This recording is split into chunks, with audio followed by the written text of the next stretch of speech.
Alrighty. We are going live. Now, I've been trying to reach out to people because I currently am not able to connect with my guest that I had scheduled. So I guess it wasn't a big deal for me to just kind of use this time. If anybody had, I guess it wasn't a big deal for me to. Let's see. Just kind of use this time. If anybody had, I'm trying to see if I have any feedback issues. Let's see. Just kind of use this time. If anybody had, I'm trying to see if I have any feedback issues. Or I have a microphone issue. Okay, so I see three people are showing up. I'm trying to deal with the microphone issue. Hold on a second.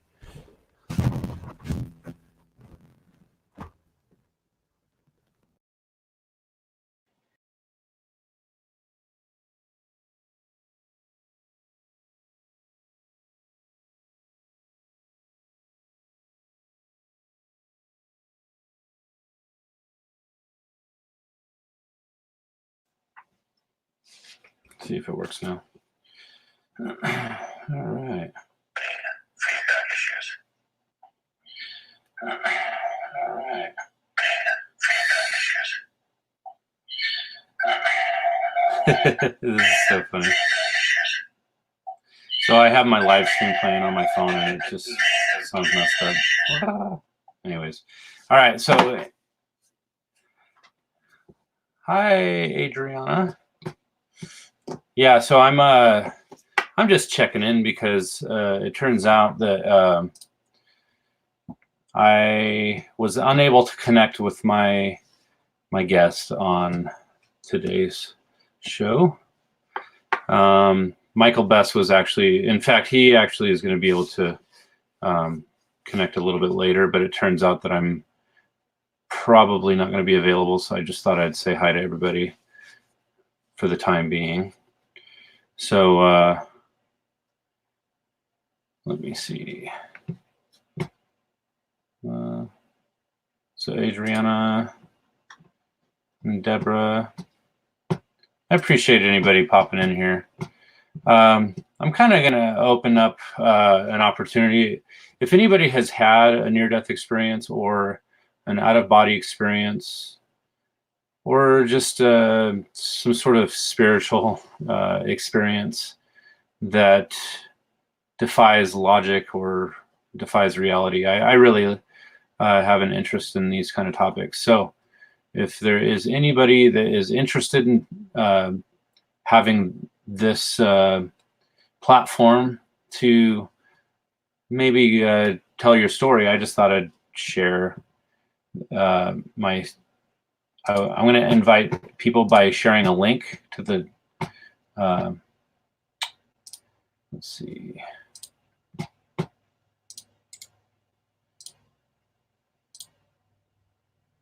So I'm going to actually also go over to my Facebook.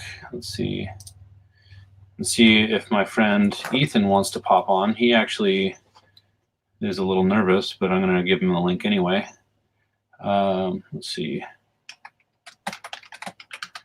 Decide.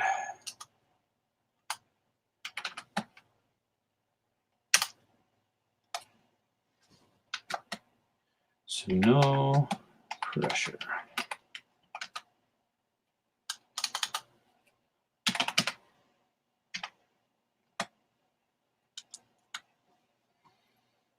Okay.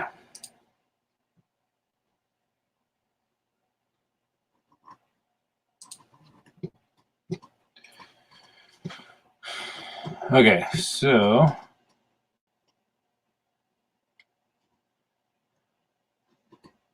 I wonder, this is going to be completely random. See if I can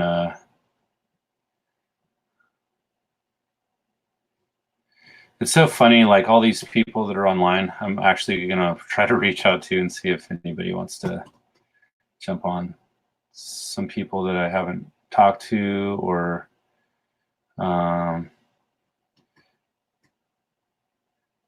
So I apologize. Anybody that's just popping in here, my guest was not able to make it, and just wanted to. Oh, hi, Deborah. You already. Let's see. So anybody that is now just coming on, you can click on that link if you're interested in telling your story.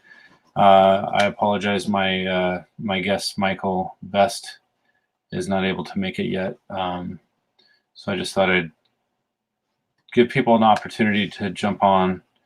Anybody that had a near-death experience or out-of-body experience, DMT experience, spiritual in nature, alien abduction, interested in all that kind of stuff. Send a message in the chat. We're really just want to interact with my community for the time being. But in the meantime, I'm actually trying to reach out to a few people to see if I can get somebody to jump on. So let's see.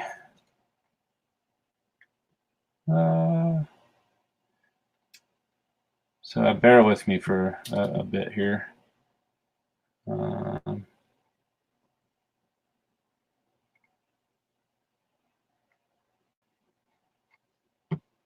See if there's anybody that's trying to jump on here.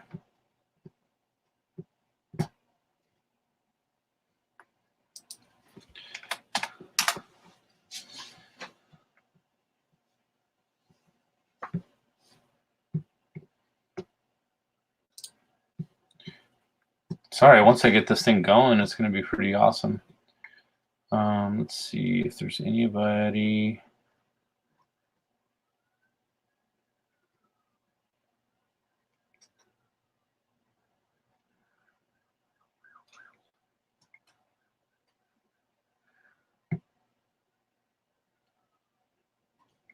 Yeah, I might have to reschedule here in a little bit to see if I can get Michael Best to come back here when our schedules actually align.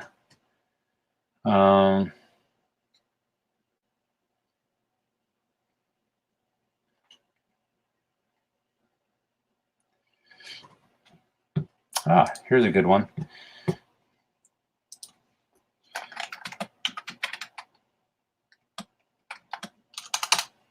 So I have a friend from work that actually may be a great candidate for a live chat. So I'm going to see if he'll come on.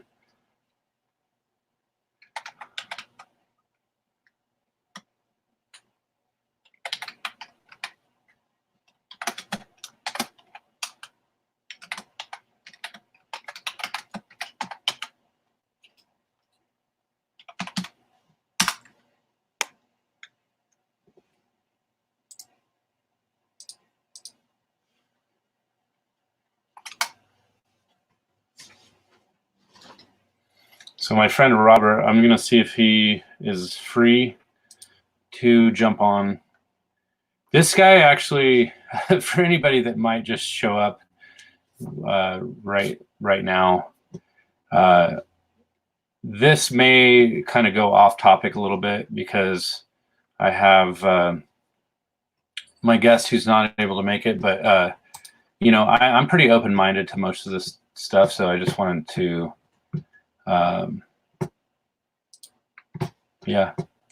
just open-minded to pretty much any perspective.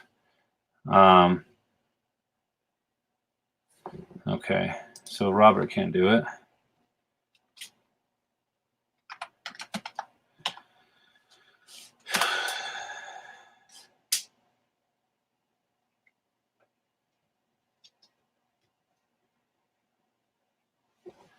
Okay. All right, this is pretty random. Let's see if my friend Eric is available.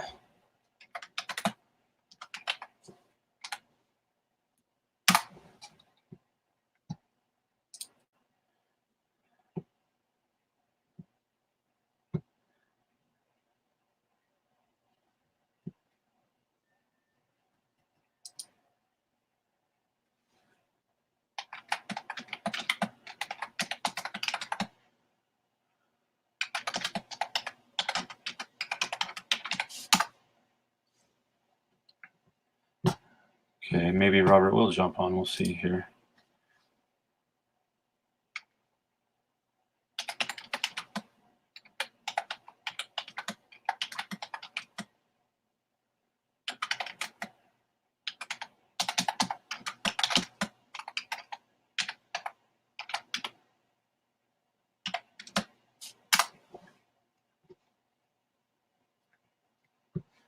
All right.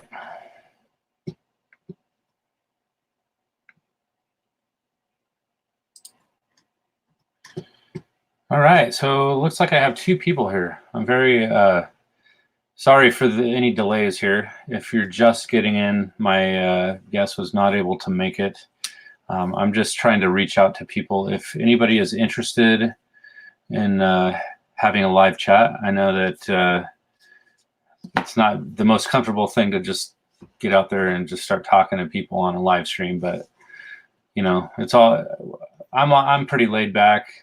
I'm sure everybody that's showing up here is pretty laid back, so it's not a big deal. If you have a story to tell, I would love to hear what you have to say. I'm open-minded. This is kind of one of those things where I'm open to pretty much anyone's perspective. So if you're interested in,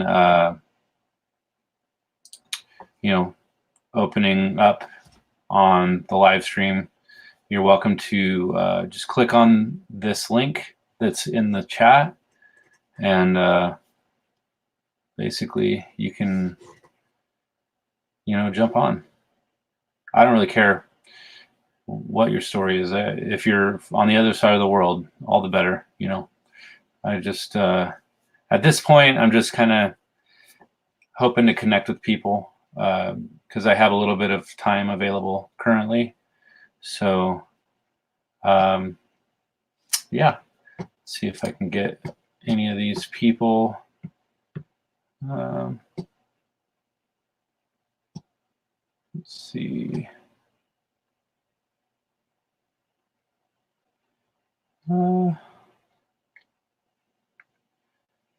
Maybe.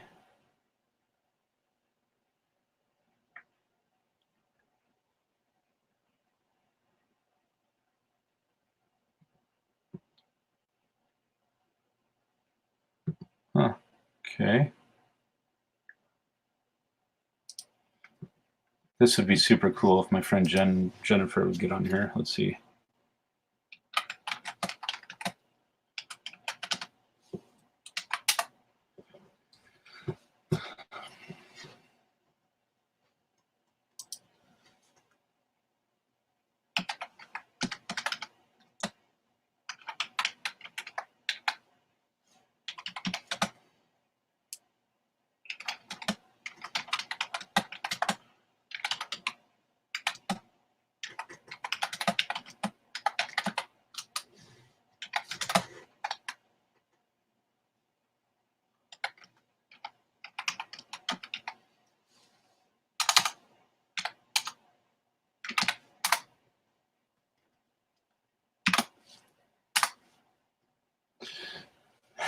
So basically all my Facebook friends right now, I could see that there's certain people that are on, and I'm just randomly just sending messages to people like, hey, you want to do a live stream? Most of these people, oh yeah, here, that's funny.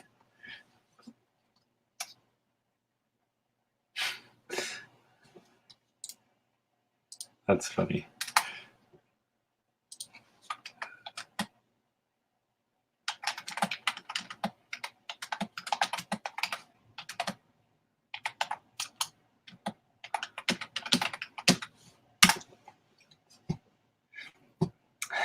She says, why me? I'm shy.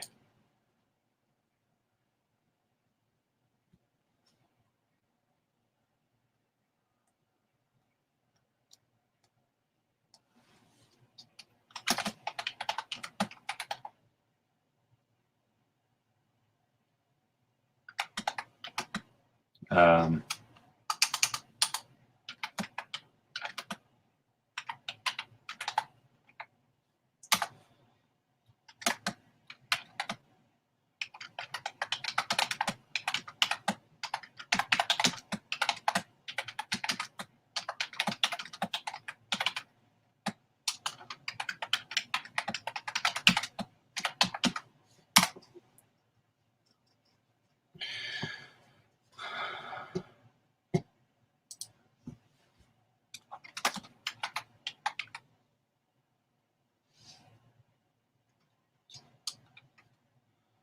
She's asking what topic.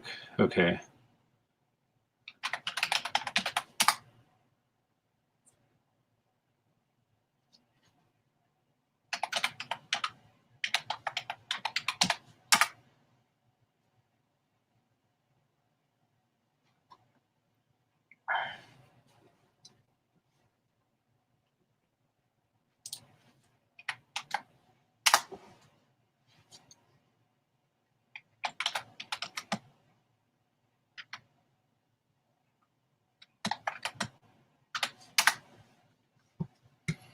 Okay, so right now I have one person on. She and my friend Jennifer is actually feeling a little nervous. Let's see.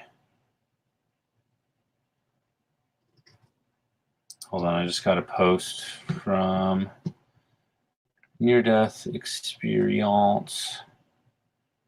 So I'm on this Near-Death Experience forum where we discuss a bunch of stuff. And honestly, I want to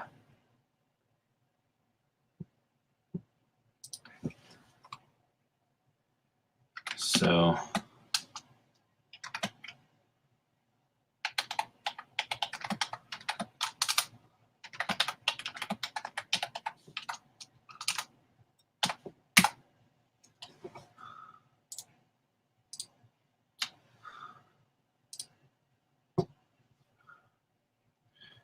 I'm sending the link to Jennifer, my friend, and hopefully she won't chicken out.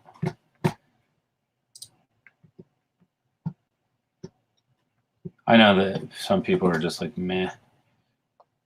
You can't freaking get on a whim. They're scared that people will judge them. And to be honest with you, I get it. I'm not judgmental though in any way. I see.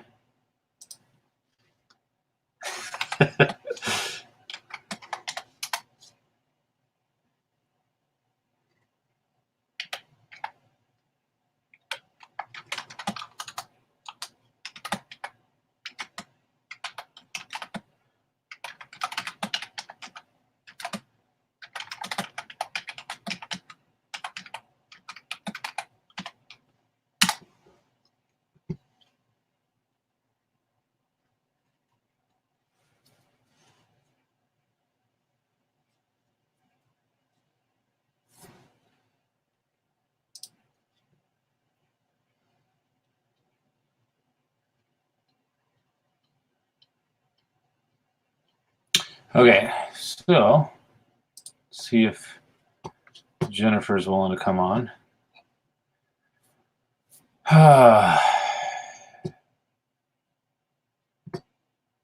It's fun stuff. Let's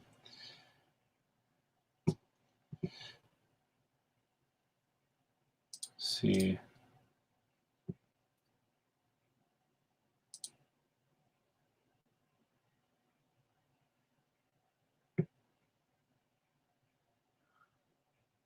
Oh, Robert's trying to come on.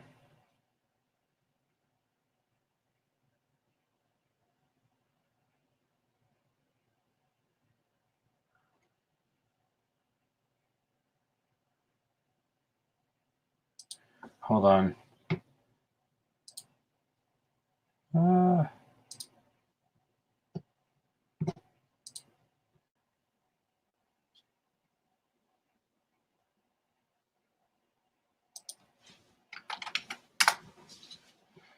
Okay.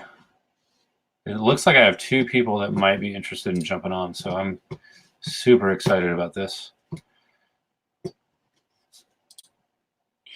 So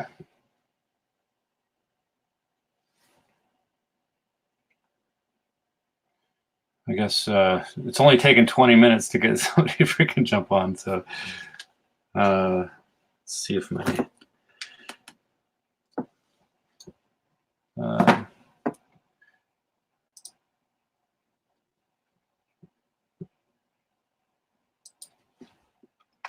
okay, Jen's chickening out.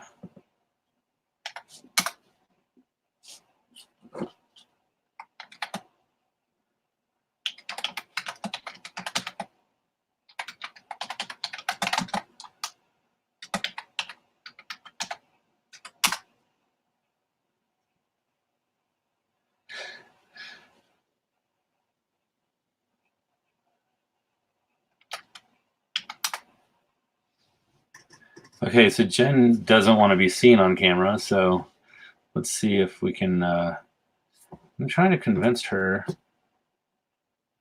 Ooh, she's gonna come on. Sweet. Come on, Jen, you can do this.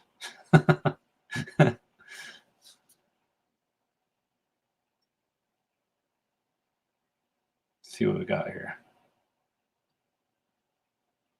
I don't know what's up with my mic. It keeps crapping out on me. Every time I turn it on, it's like choppy or staticky or whatever. Let's see if I can.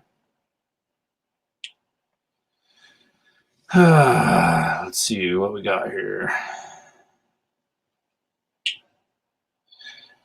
Let's see what we got here.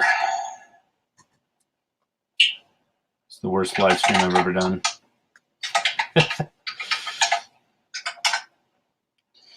Yeah, I'm just mainly trying to wait for a couple people that might be able to jump on. And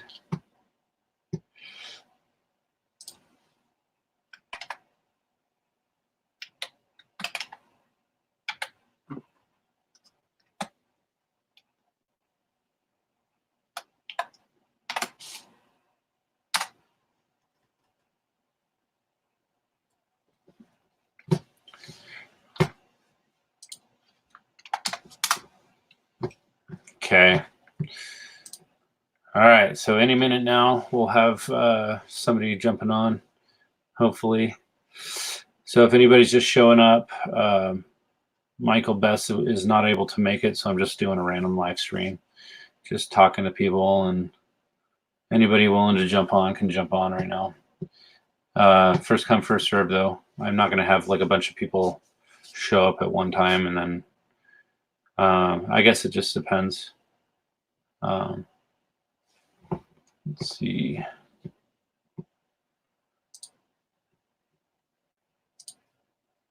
See what Robert's saying. Oh, yeah.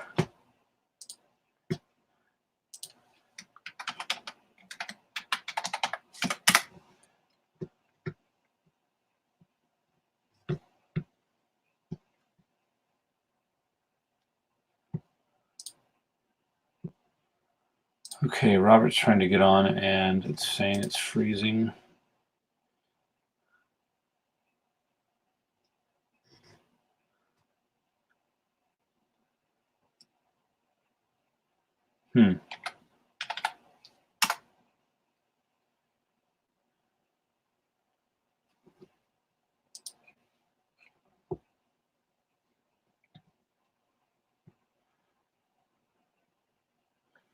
All right.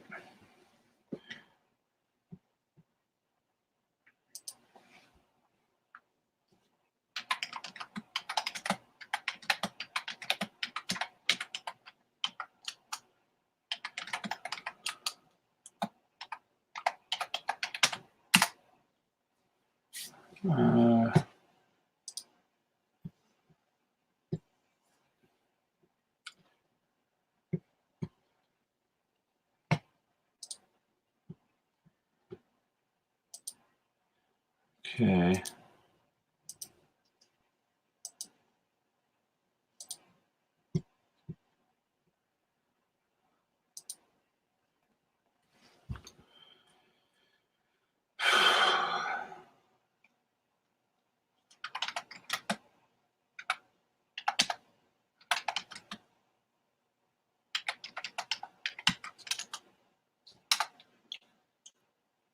Try Google Chrome.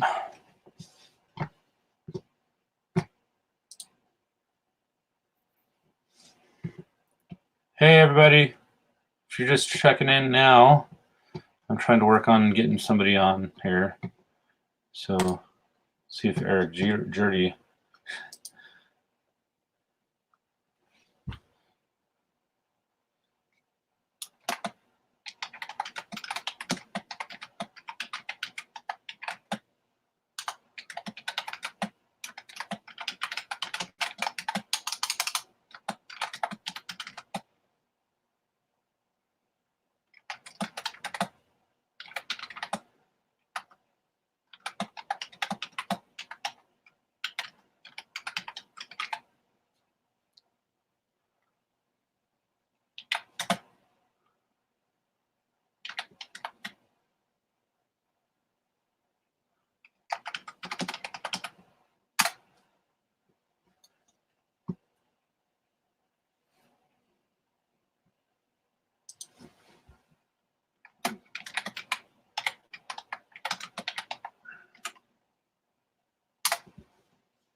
Okay.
So the people that I've been trying to connect with here are having technical difficulties, it seems like.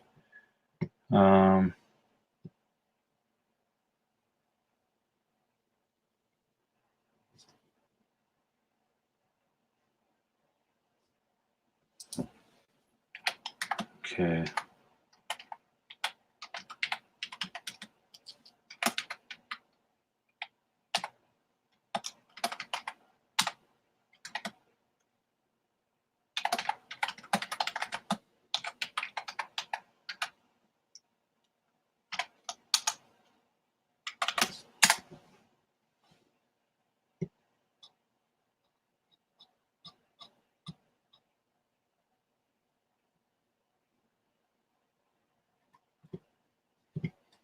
I wonder if Rod Walton is here.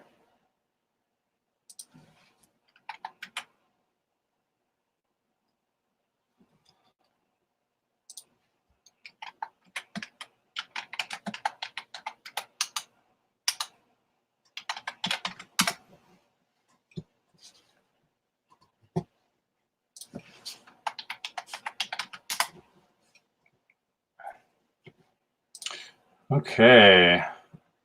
Oh my gosh. Robert, can you hear me? Yeah. Holy crap, I finally got you on here. What's up, man? Is there anyone else on here? No, you're the first one that's been able to get through. I've had a couple people that I've been trying to reach out to, but they basically I'm getting a bunch of Facebook messages right now because, well, you finally figured it out. That's awesome, man. I was trying to get somebody, I had a guest scheduled that wasn't able to make it. So I just like, maybe I'll just fill in the time with whatever. So I just decided that I wanted to reach out to somebody, and I was like, I've been meaning to talk to Robert, and Ethan chickened out. I had a couple other people. What the heck? Yeah, he's like, I'm too nervous. I can't do it. But anyways. So what's up, man? Maybe this is an opportunity for us to touch base real quick about a few things. Do you have a few minutes? Yeah, definitely. So a lot of people that might be popping in. I actually have this live stream going right now. I've been streaming for like 30 minutes, and I have I've literally done nothing yet. I've just been sitting here. So anybody that trickles in, I hope that you realize that I had an intention to have somebody on that was not able to make it. So I reached out to my friend Robert here, and he's very philosophical in his approach to reality, and I like having deep conversations with him.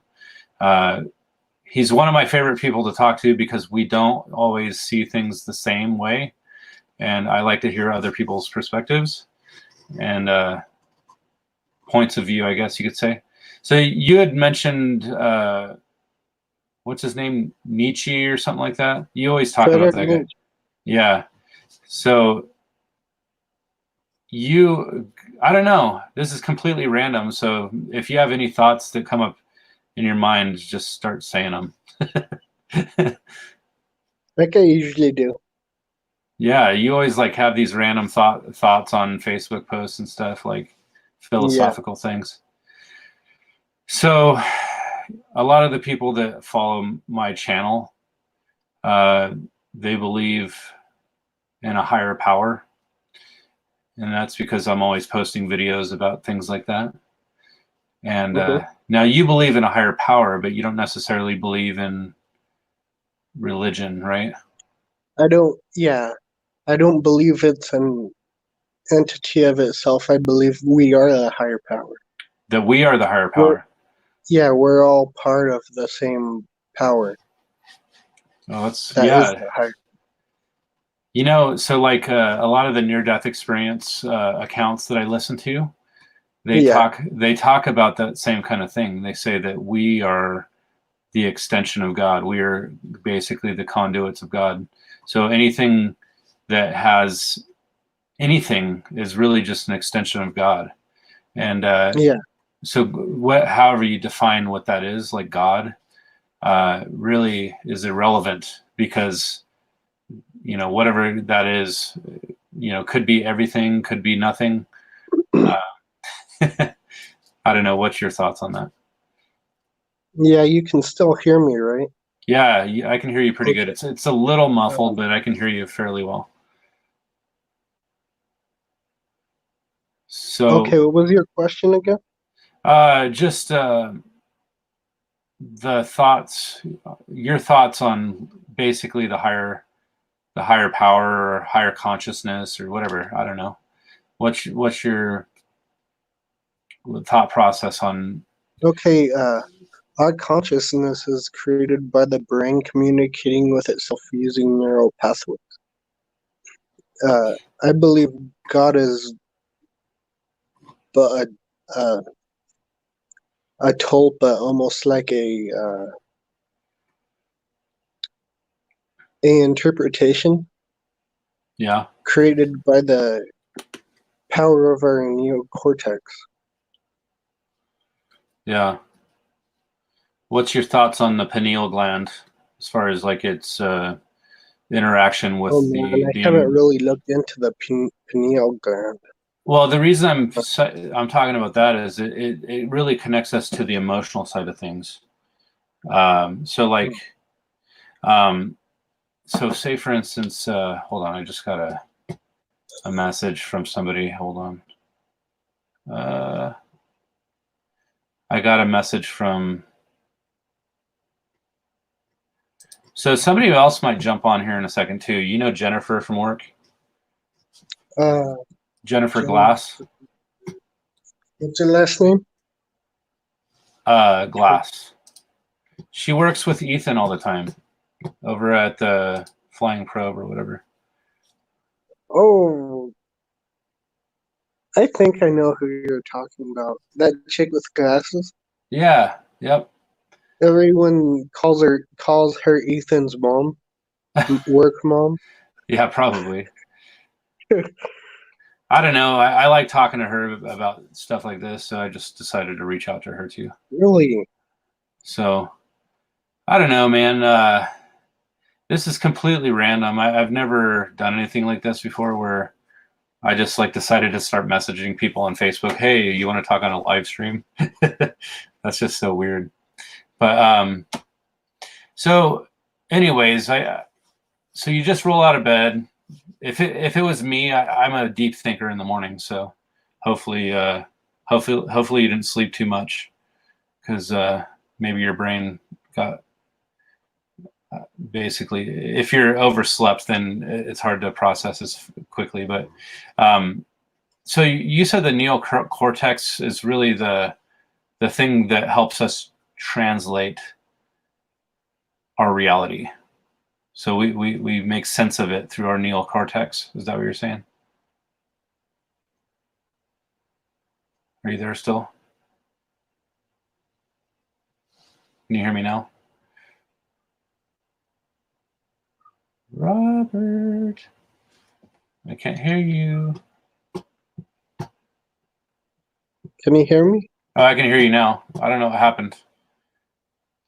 Can you hear me? That was weird. Yeah, can you hear me? Yeah. Okay, good.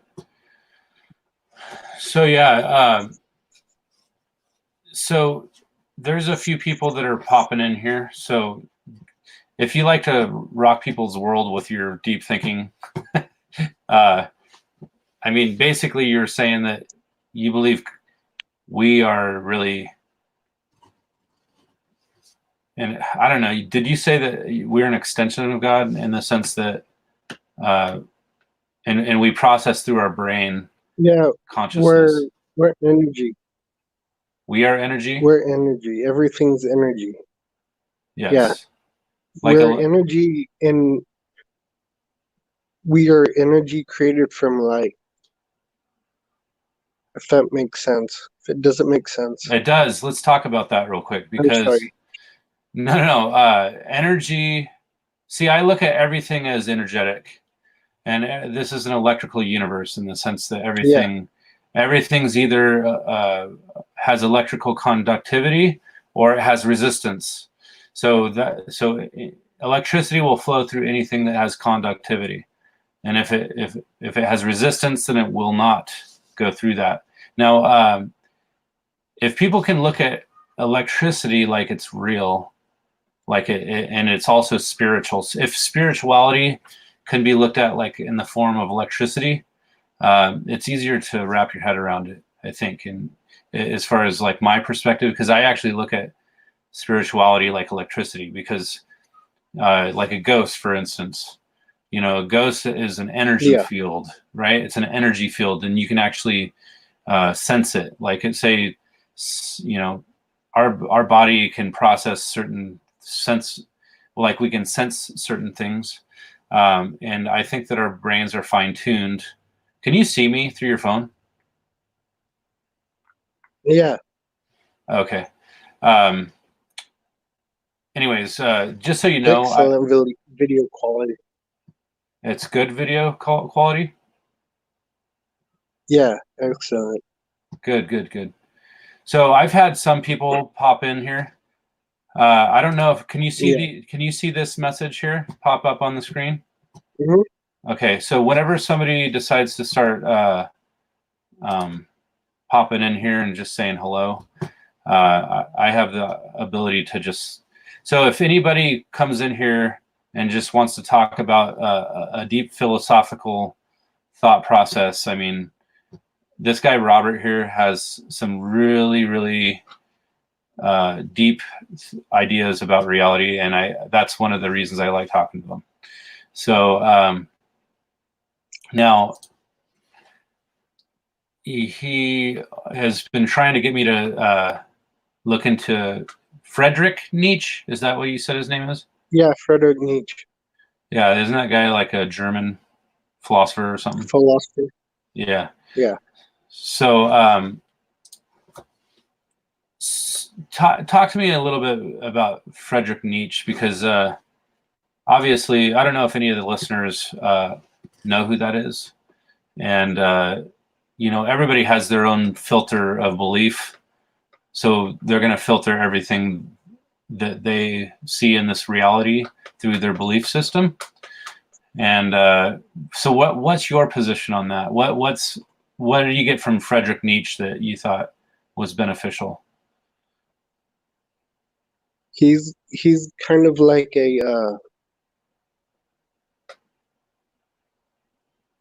he takes everything into the realism of like reality, and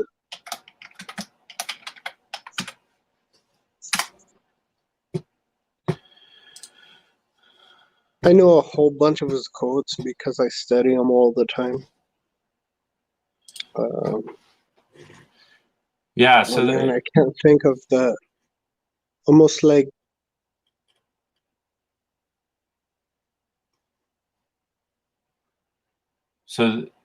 Nietzsche, are you still there? Seems like you're dropping out or something. So there's a I bunch don't of know why I people. keep dropping out. That's so weird. It's like you just go silent, and I just don't hear you anymore.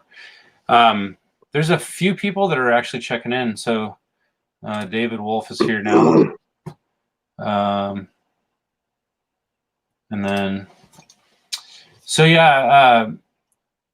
For anybody that's just popping in, there's I think that maybe another live stream just ended because some of the listeners that I have were tied up in another live stream apparently. But I had about 6 people just show up. So Yeah, so basically, I had a scheduled event with Michael Best. He had a near-death experience story that he was going to share, and well, our schedules couldn't align apparently. So, oh sweet, there's someone listening to us from India. cool. Oh, Brian Stavely just ended. That it makes sense. So there's a guy by the name of Brian Stavely. I had an interview with him. I don't know, a couple months ago now, and he has a pretty large following. So I was lucky to even get his time. But we talked about the Mandela effect, and Oh yeah, the Mandela effect. I'm pretty familiar with that. oh really? Let's talk I've about been that. reading into that for a Yeah, while. yeah. So like as these people are popping in from Brian Stavely's show, Lady Weaver says it's possible that we are plasma holograms being projected from God. Apparently, in China, they are now creating plasma holograms that you can touch and feel. Yeah, and that kind of goes into what I was talking about earlier about everything's energy. Yeah, And that's we really. are God. We're just an extension of God. Yeah, so if we're electrical beings that God literally manifests into this hologram reality, I think that's pretty interesting. Yeah. Yeah, so like the Mandela effect, a lot of these guys that are trickling in right now are very into the Mandela effect. And so this guy, Brian Stavely, uh, he basically was kind of one of the leading, you know, people that talk about the Mandela effect, and he actually has he's like an encyclopedia of knowledge when it comes to all the Mandela effects out there. And basically, I want to hear your thoughts on the Mandela effect because I haven't really had a chance to talk to you about it, but I don't know, maybe you've studied something about it that I haven't looked into yet. Yeah, I've studied it a lot, but lots of my actual thoughts are really linear, and I don't really, me personally, I don't really believe in it, but I still study it. So this is my thoughts on it. I feel like maybe it's true or maybe it's not. So like Yeah, same here. so maybe certain people can experience a Mandela effect and other people might not. So and again, like each person kind of is in a different level of maturity, I guess you can say, as far. So like each person has a different maturity level of consciousness or understanding. So like you and I believe are a little bit further along than a lot of these other people that don't give a crap, and I think that we can see things a little more objectively or subjectively, I guess. Um, we realize that there are different positions on reality, and sometimes you just have to look through a certain filter in order to understand what it is that we're supposed to view things from, like the position we're supposed to view things from. So like all this time, all my life, I've been looking at things through the filter or the lens of trying to understand God, or maybe through the filter of the Bible, thinking, okay, the Bible must be the authority that I need to help myself understand the complexity of everything. But then a lot of people I talk to are like, well, I don't think the Bible's authoritative. I think it's completely false and it's all mythology. And, I try to test that and try to say, okay, like, where do you get that position? Where do you get that perspective? And, a lot of it's culture. A lot of it's, a lot of it's culture. Yeah. So I'm in agreement that culture influences a lot of how people view things. So that's when I started looking outside of the box. I'm like, gosh, what if I have been like very influenced by culture to the point where I'm like not seeing things objectively? Or maybe it's all subjective, and you just have to come to terms that everything is subjective, and you just have to, whatever. I don't know. So Lady Weaver just messaged here. Some speculate that the Mandela effect is being programmed by the D-Wave quantum computer. Have you heard anything about the D-Wave quantum computer, Robert? No, not at all, but I believe that reality is a simulation. Yeah. So yeah, things can tend to change. Like glitches. What is it? Glitches. Oh yeah, like what? In a Like computer. Yeah. Is that like a deja vu or something? Yeah. Oh really? It's like the Matrix. It's like the guy freaking when he saw the cat come by the like twice. Yeah, dude, I love the Matrix. The Matrix, that's a classic, and a lot of people that are in this community that talk about this stuff are all about the Matrix. But I don't think that people really look at it like it's the Matrix. I think so. Like, say for instance, I don't know if you saw the second and third Matrix, but basically they kind of alluded that it's a simulated reality even in that realm, the higher realm, which is the machine world. So everything is simulated. So like even when you die and you see this heaven and hell, or whatever the case may be, maybe that's even simulated, just from a different level of, or maybe from a different frequency. So weird. I like the. So one thing that I've been looking into a lot is death is actually a concept. What do you mean by a concept? Death is a concept, as we're an extension of God. When we die, it's just an illusion. We're still here. Not as a conscious being, but it's just changing of matter. Because energy cannot be created or destroyed.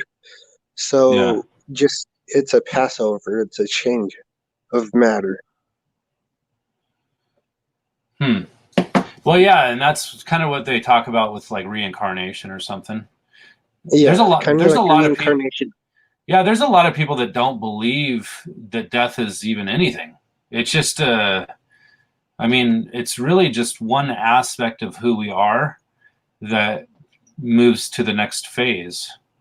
And now I somewhat agree with that. I don't know. I mean, it may be consistent with the view of the Bible that we have. People die and they move to the next phase. When you try to look Yeah. at that through the filter of eternity, you know, people start thinking like, oh, this is, how do you define eternity through a filter of time? You can't, right? Yeah. Well, So time is just an illusion, really. I know.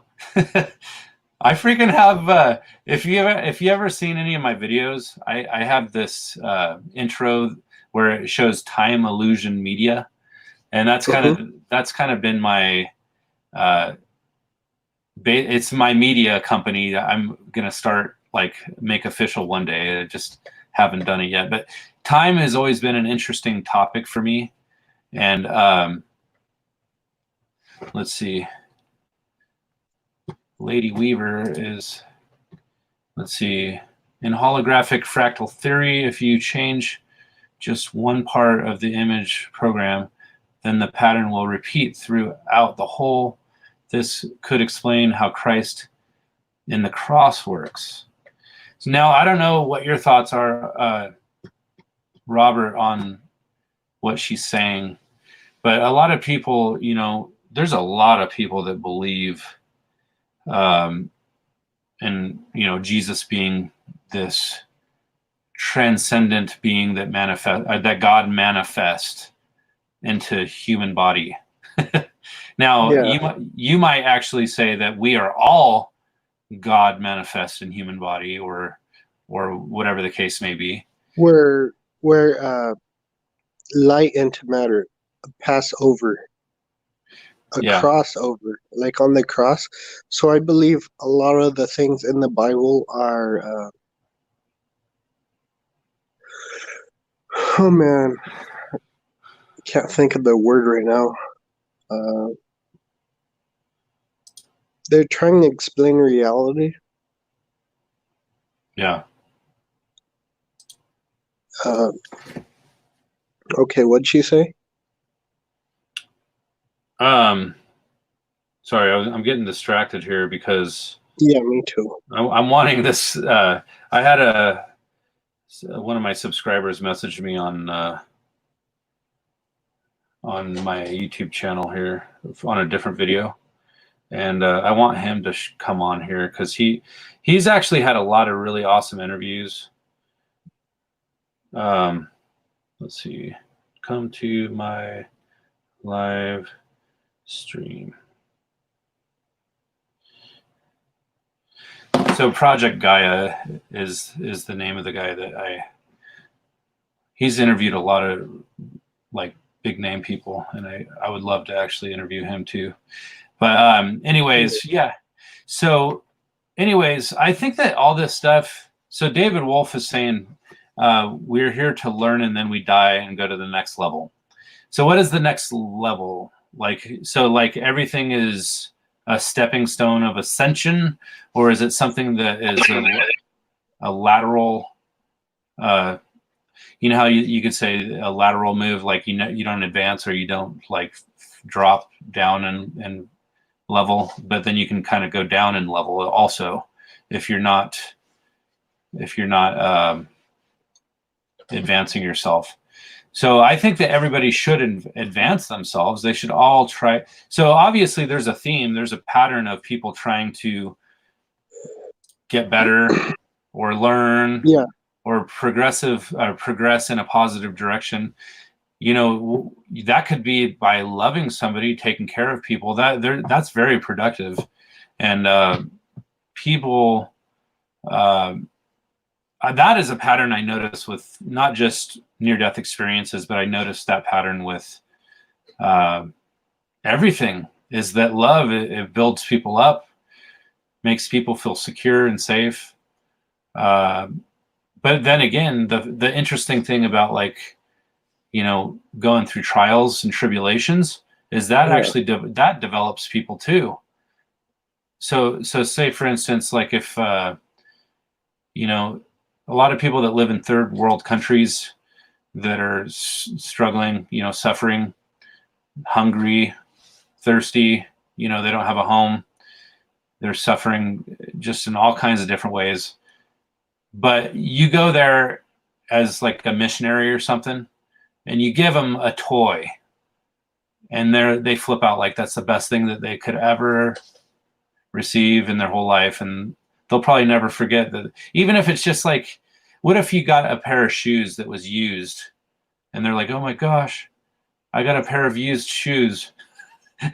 So I think that perspective plays into that, and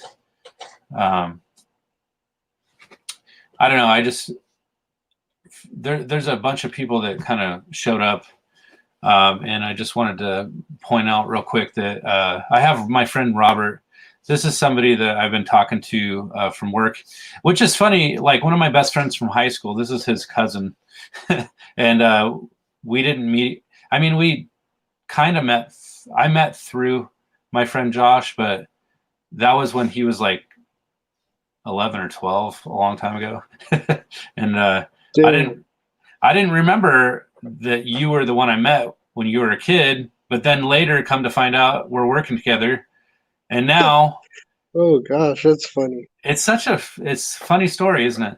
So Yeah.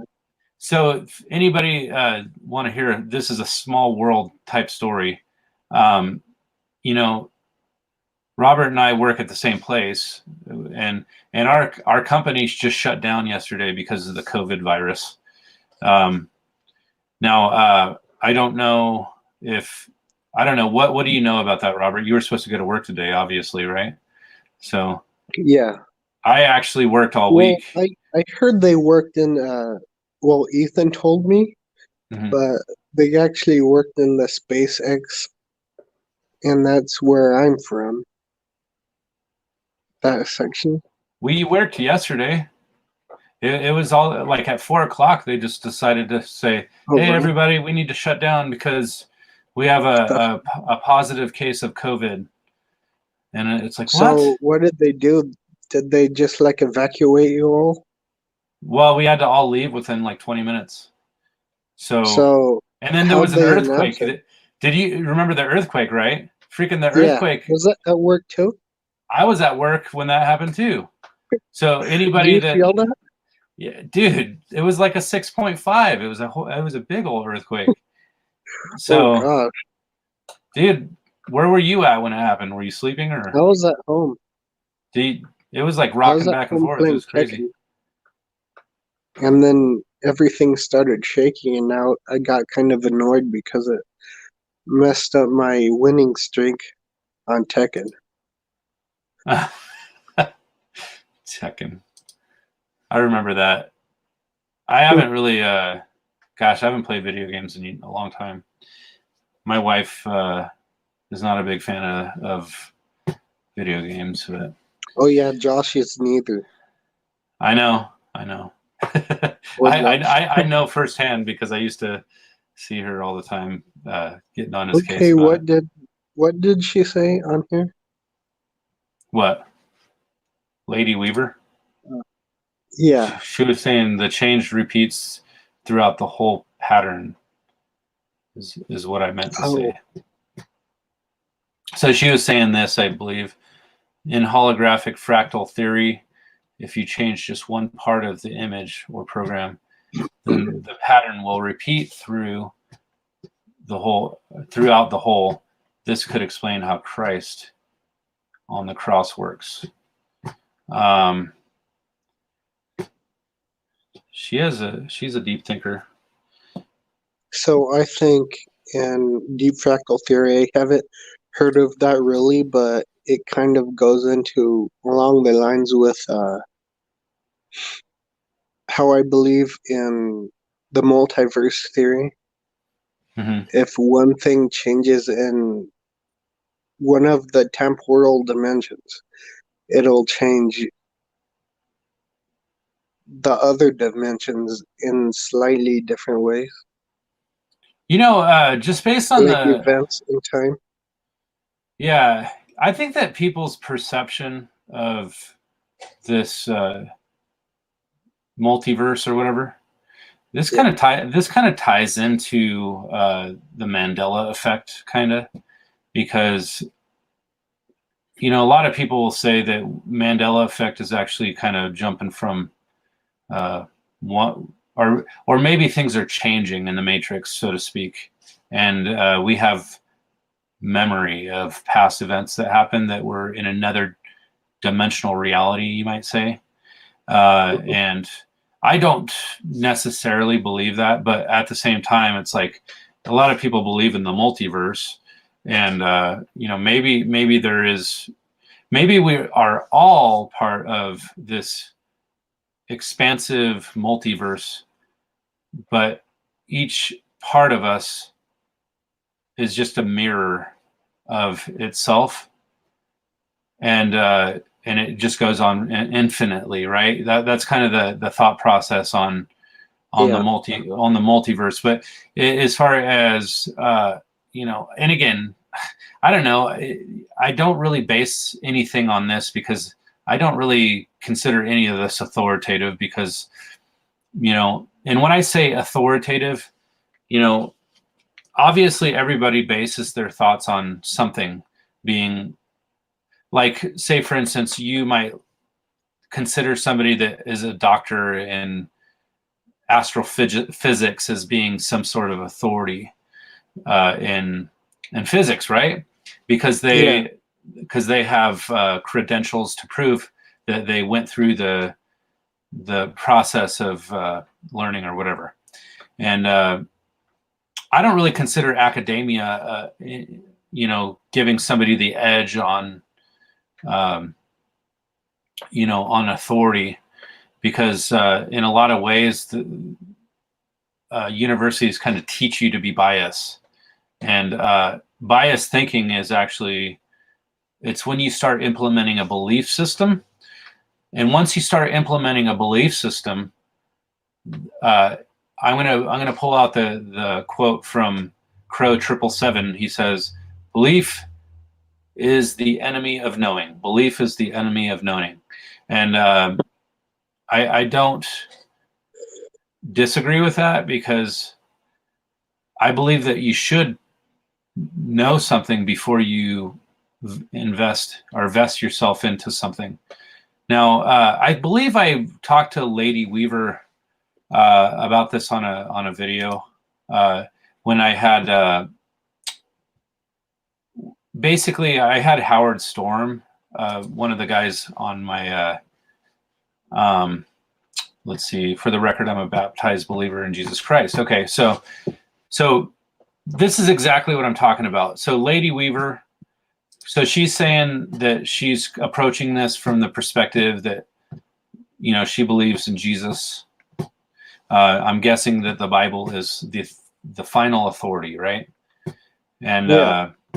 so, and I would not dismiss that, because I feel like, authority can be, dependent on the person that gives that credibility, I guess.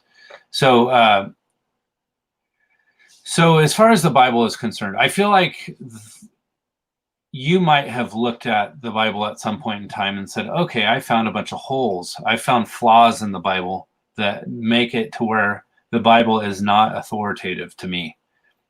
Is that right or wrong? That's right. Okay. Is there anything about the Bible that sticks out to you that you consider not coherent or false in any way? I'm putting you on the spot.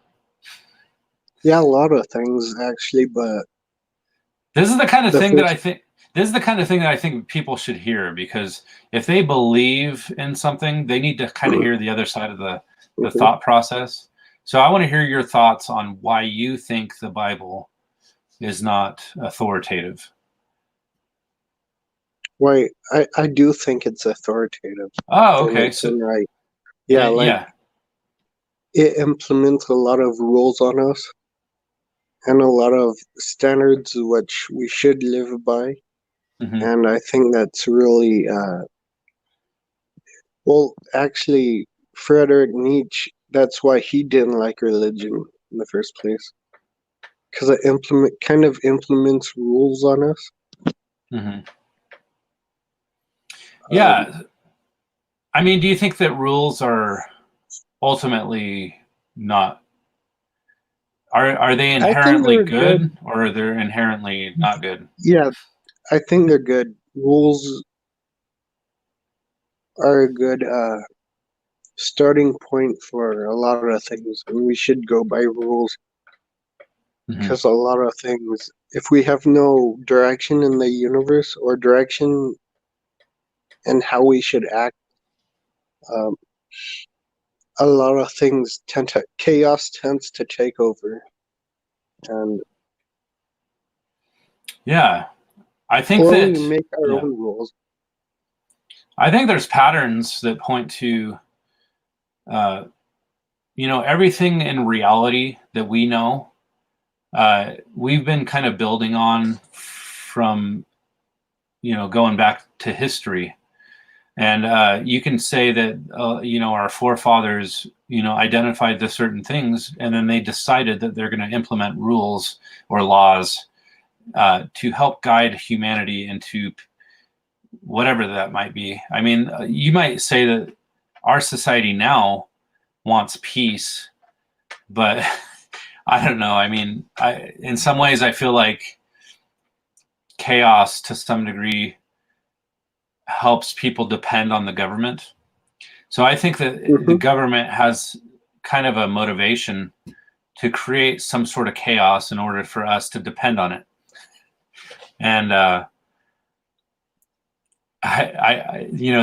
might sound conspiratorial, but I believe that if we don't depend on the government, then we're going to probably revolt against it.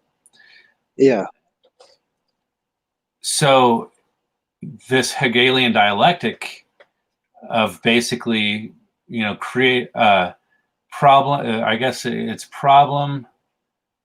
Uh, how does it go? The Hegelian dialectic is basically saying a problem is created, and the government will basically project like they are the saviors, or they create a solution for the problem that they created. And now, obviously, they're never going to say, "Oh yeah, we created the problem." They're going to actually say, "Look at."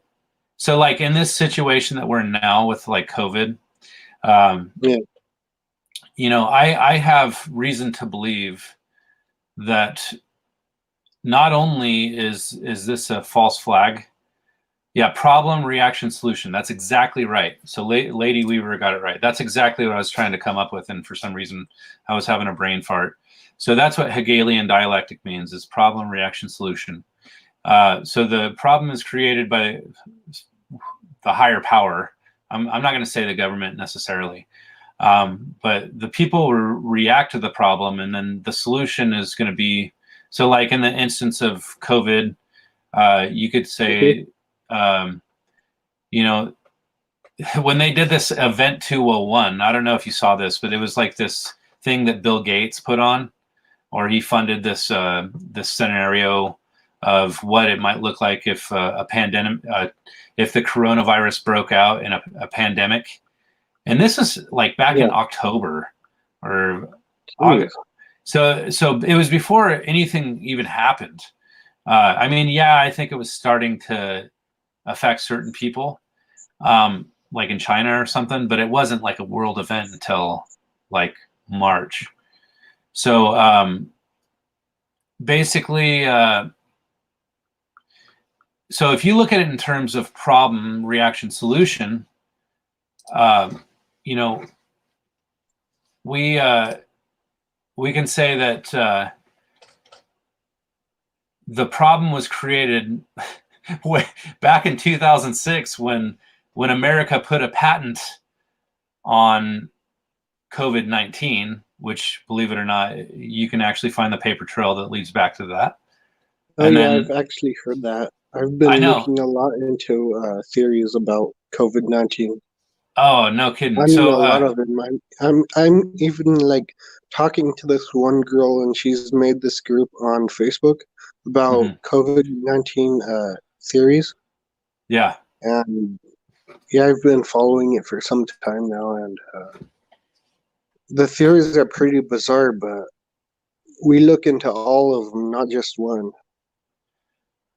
Yeah. So, I mean, it's crazy because when I start talking to people Yeah. about this that I know, like in my life, even my wife, like she can't even handle the thought of now, but she's kind of coming around though. Like she used to be very close-minded to the thought Uh-huh. of like our government, creating these scenarios where we just have to depend more on the government. So let me just, kind of follow that train of thought.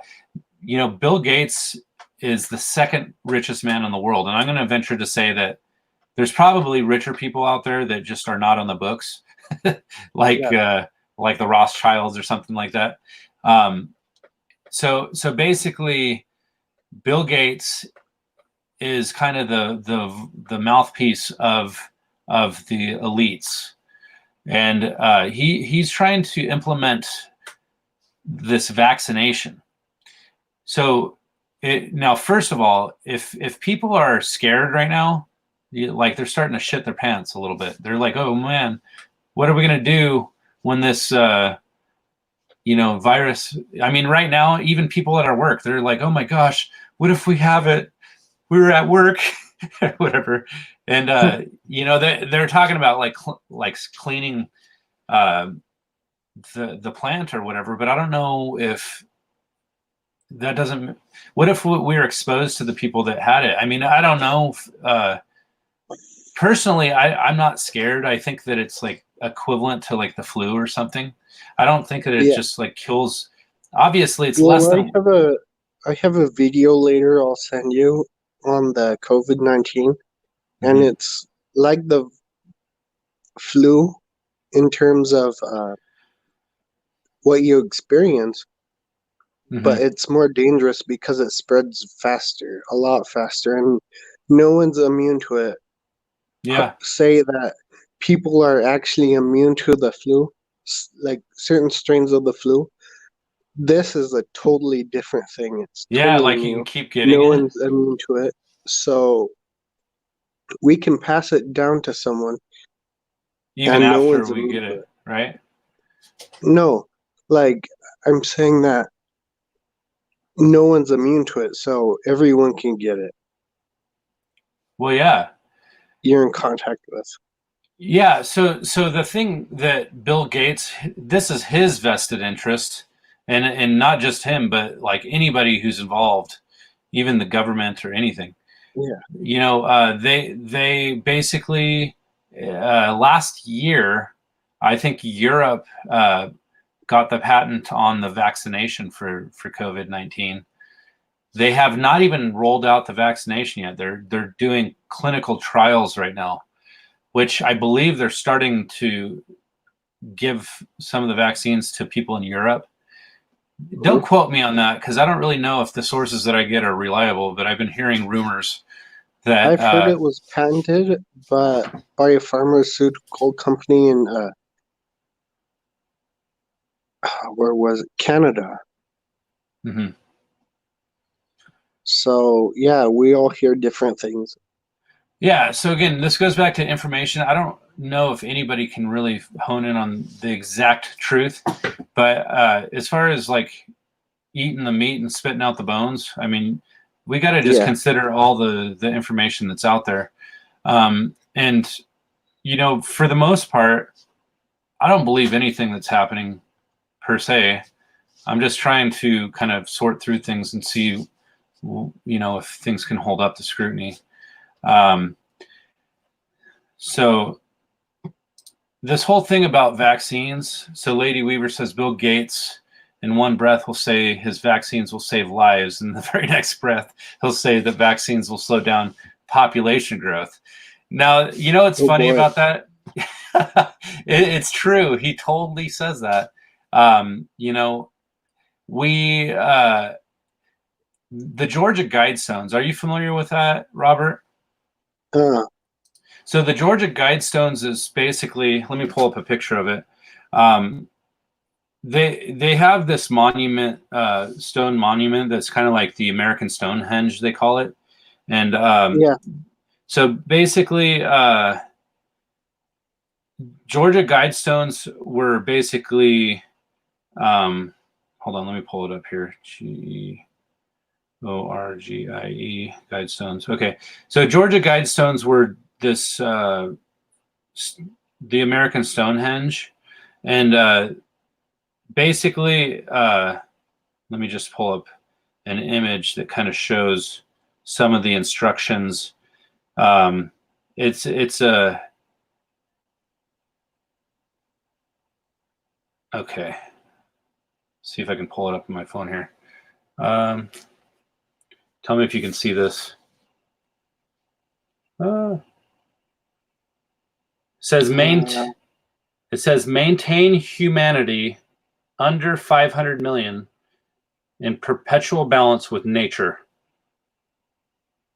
So that's the first instruction that the Georgia Guidestones basically says. And What let me the just heck, man? now. That's oddly specific. Yeah, and Bill Gates is probably one of the guys that implemented that. So this is what the Georgia Guidestones looks like from Yeah. it's kind of hard to show you from this. But anyways, there's instructions on all the stones there. And basically it says on the one of the first things that it's etched in the stone is that it says maintain population under 500 million.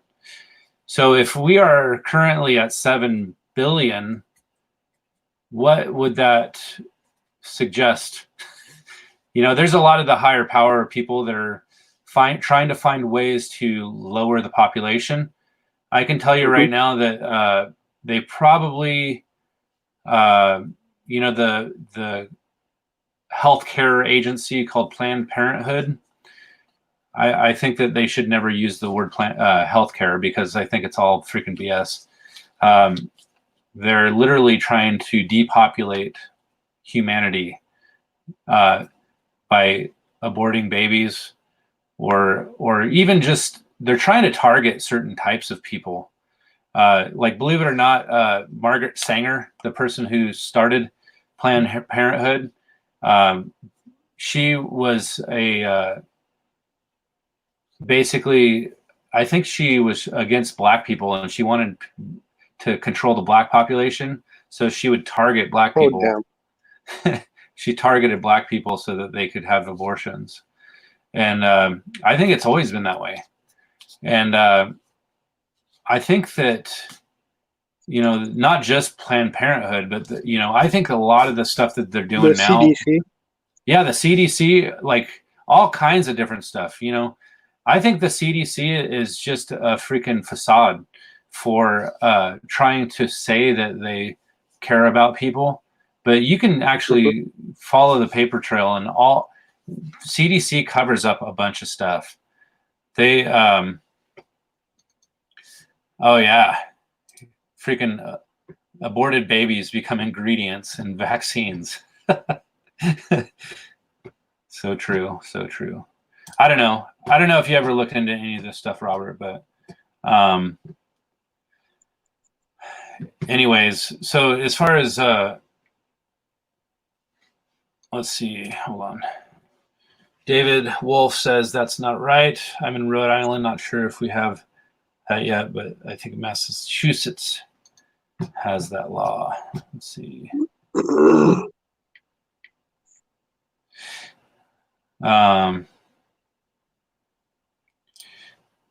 So anyways, as far as the Hegelian dialectic, I feel like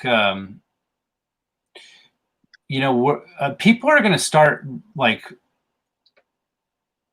saying, "Oh, I want the vaccine in order to be safe," and Bill Gates has a vested interest in trying to promote that to the world. And this is the best.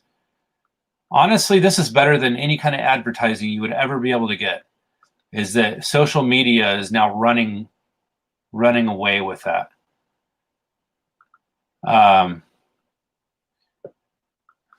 Lady Weaver lives in Europe. Where in Europe do you live? What country are you in? How bad is it in Europe?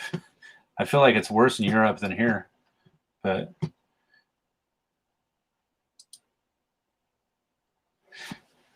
you live in Denmark. I have a family that lives in Sweden. My great grandparents migrated from Sweden, and my grandma is full-blooded Swede. And I guess you could say I'm a quarter, but whatever that means. So Denmark is part of Scandinavia, if I remember correctly. But anyways, I think most of the people over there speak English. My brother went to Sweden, and he said that everybody spoke English for the most part. But anyways, I want to speak to what Lady Weaver was saying about Christianity. So I started considering, and maybe this is an opportunity for you to respond to this, Lady Weaver. But I actually, when I was talking to Howard Storm, we were talking about Christ consciousness, and now this whole Christ consciousness concept is really just kind of what you're saying, Robert, is that every person has, a connection with God in the sense that God uses people, we are just the conduit or the energy of God. And I think God is the power source for everything. Is God, this bearded man in the clouds? Probably not. But is he a form of energy that basically gives energy to everything? I would say that's probable. But again, going back to the authoritative position of the Bible speaks about God as being spirit. And it also speaks about Jesus being God as well. So like Jesus was God manifest. And that's where I kind of came up with this theory after I started looking into the burning bush. Now, the burning bush was what Moses saw, and it says that God came to Moses in the form of a burning bush. And it made me think like, okay, well, if God manifests as a burning bush, and he also manifests as Jesus, and he also manifests as the Holy Ghost, coming over people. Like I feel like there's an active force of God that is trying to implement an agenda. Like I think God has an agenda in the sense of the Holy Spirit.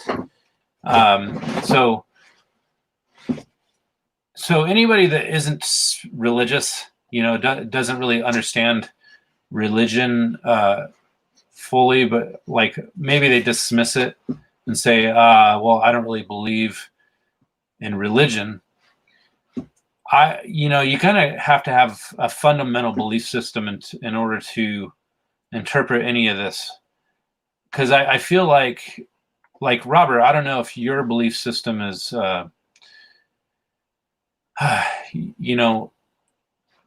it's almost like you're viewing things like this. There is a Christ consciousness, because Christ really is just God manifest in the form of a human body.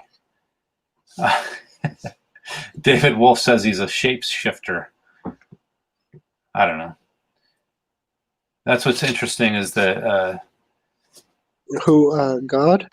Well, that's what I'm sorry, David Wolf was saying, is that he's a shapeshifter. Who's a shapeshifter? I don't know. Maybe he's talking about God. Yeah, that goes into the same thing as I said about light manifesting itself. Light? On a Passover from light to organics like mass. Yeah. So by the way, I got to give you the theory of this guy, Thoria Apophysis. I don't know if you ever heard of that channel. No. So I'm going to actually pull it up real quick.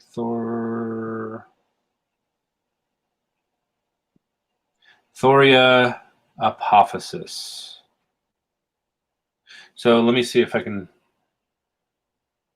see that. Yeah. Thoria Apophysis. It's that YouTube channel. This guy, he talks about basically it's called field theory. Now, field theory is really just kind of a theory based on the electric universe. Now, I don't know if you looked into the electric universe, but there's a lot of people that suggest that everything is, the electric universe, it was kind of like in the sense that you and I were talking about, is like everything is either conductivity or resistance. And this is kind of what this guy was saying, is that light really is just a wave perturbation of an energy field. So say, for instance, like if you have an energy field, and anything that interacts with the energy field will illuminate based on light perturbations, or wave perturbations is what they're calling it. And if you've never looked into it, it's really interesting, because light isn't necessarily traveling photons. It's actually excited particles. And have you ever heard that theory? Dude, you got to look into this guy's channel. He freaking has some weird stuff about field theory. It's very, very deep, complex philosophical stuff. And honestly, there's always more than one way to look at things. And if anybody takes the position that they hold the absolute truth, I honestly feel like it's absolute truth. I believe that there can be truth from a certain perspective. But if you don't have the correct filter of bias, oh, sweet. My guest that I was going to have on here is just about to pop in. So hopefully he'll come on. So Robert, as we're starting to wrap up our conversation, I might have this guy jump on. He was the guy I was planning on having on from the beginning. So so he's about to jump on, and then he can give his story. Let's see. I'm going to tell him I'm on already.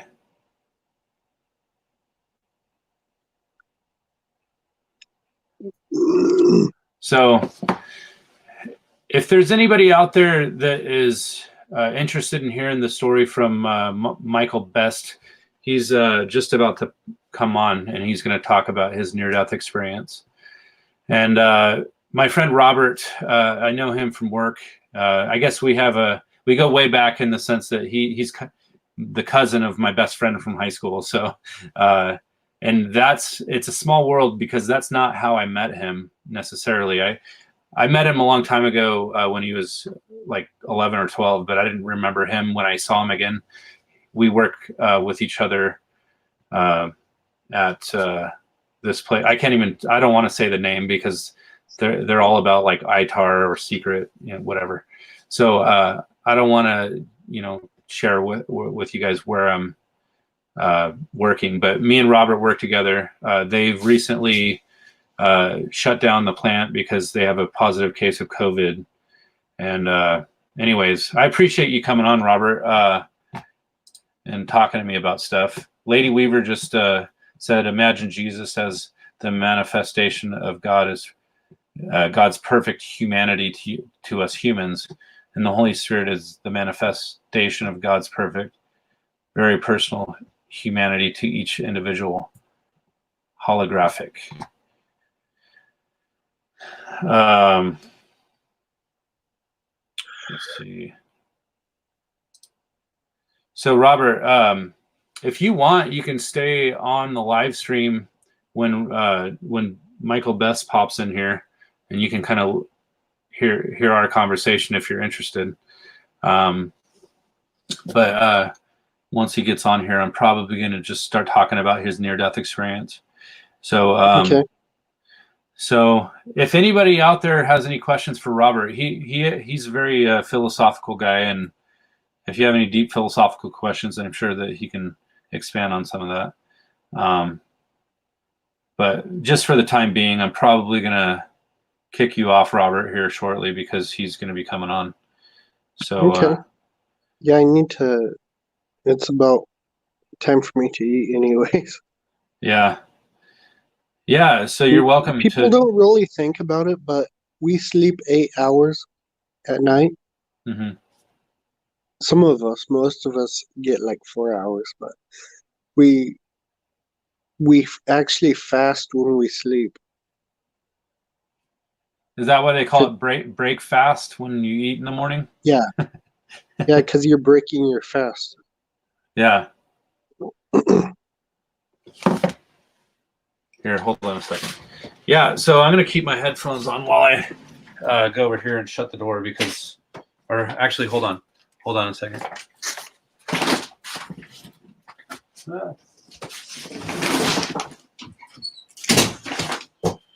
Sorry.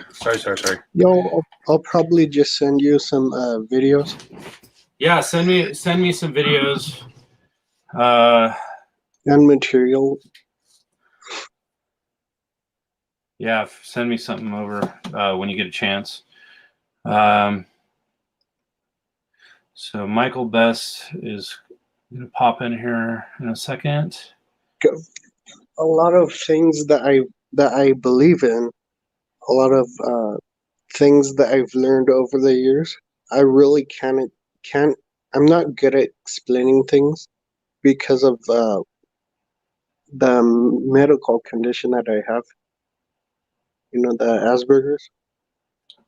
Oh yeah, what So about it it? makes it really hard to explain things, but I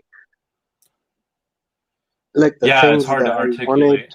want to explain. It's hard to articulate things that Yeah, are deep. I get it, man. No, I mean it's hard for most people unless you practice. Um, and I can tell you right now, I believe that thoughts that bounce around in your head, it's hard to put into words. And yeah. I can imagine that what you're going through is true. I mean, we are definitely. Michael's popping in right now. So, Okay, all right, man. Well, I'm gonna let him come on. I'll talk to you later. Okay, Robert. okay. Bye. Okay, bye. Hey, Michael. Yes. How are you? I'm good. I'm actually. I was just talking to somebody on my live stream, and now that you're here, I decided to let you jump on and we can just start going at it, man. So I was early because I had availability to start earlier, and I'll try to hang in here for you as long as I can. Do you have do you have something on in the background like a YouTube page? Because I hear an echo. I'm not sure if that's you. No,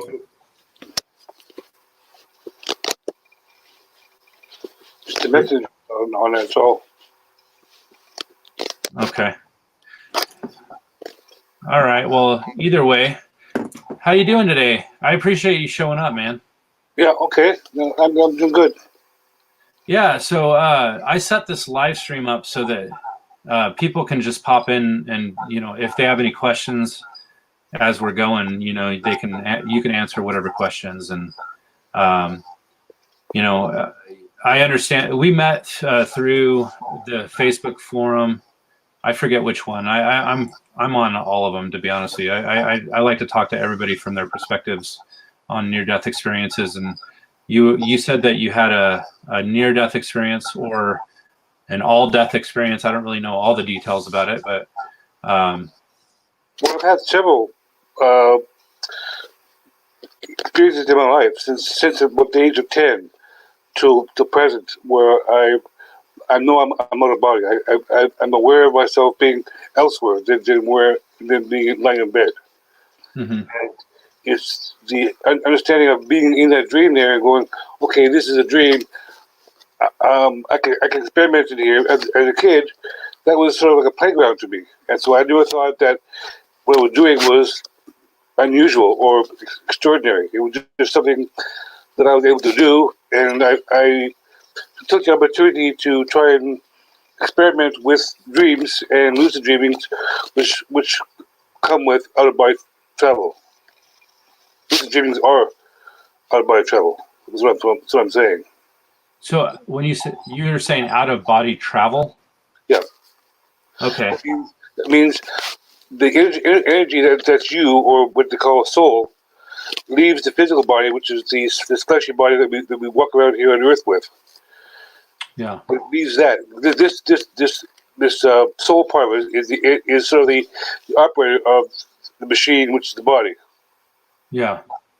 And its seat's location is in the pituitary gland, by what would be known as the third eye. Yeah. There is also the physical body. The pituitary gland is also the control center for all the nerve centers for the body. So it has value. It's also a chakra as well, the third eye chakra. So you're saying that the soul. So is it like a 3-part person? So like the soul, spirit, and body kind of thing, or? We have 3 bodies covering the soul. Soul is it's on a different level. It's on a soul plane, which is like what you call a spiritual level. We're living in here in physical bodies, mental body, astral body, and this physical body here we have. Those are the 3 bodies we have covering soul, because the energy that's here is so dense. We couldn't survive here with being here without a body. Yeah. Yeah. That's unless we're like a ghost or something. I don't know if you believe in that, but. Yeah, the next level is they come from the astral level, or between here and the astral level. What you call the bardo or purgatory. Okay, let's step back a little bit. I want to actually we have, I mean, getting into the. What's that? If you ask a question, I can answer it for you.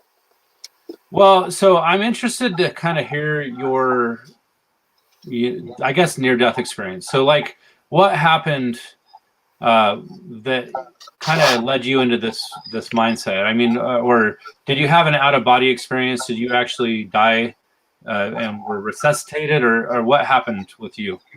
No, it was when I was a teenager. I had all this experience as a kid with lucid dreams and sort of what you call out of body travels as a kid. And I didn't know that's what it was, but I was doing it, and it fascinated me enough to go into study of the Far Eastern teachings, the Tibetan and Buddhism and that kind of thing. And when I was a teenager in the 60s, of course there was a lot of drugs around, and I was taking LSD. Okay. And I'd taken 3 hits of this LSD, and then I tried to go to sleep because I had to get up in the morning, and so I was trying to sleep through the hallucinations of the LSD. And it was then that I was pulled out of my body. I mean, it felt like I was actually being pulled to the ceiling. Wow. I had the image of almost like a one of those little machines that you click on, get your 3D pictures. I was seeing my own life go. I was seeing my own life go past me like that, and like a pinwheel. And then, was my the name being called, and sort of a white area, sort of like a tunnel like area, spinning. And I was heading towards that, and I went, no, I don't want to do this. And I forced myself back to awake.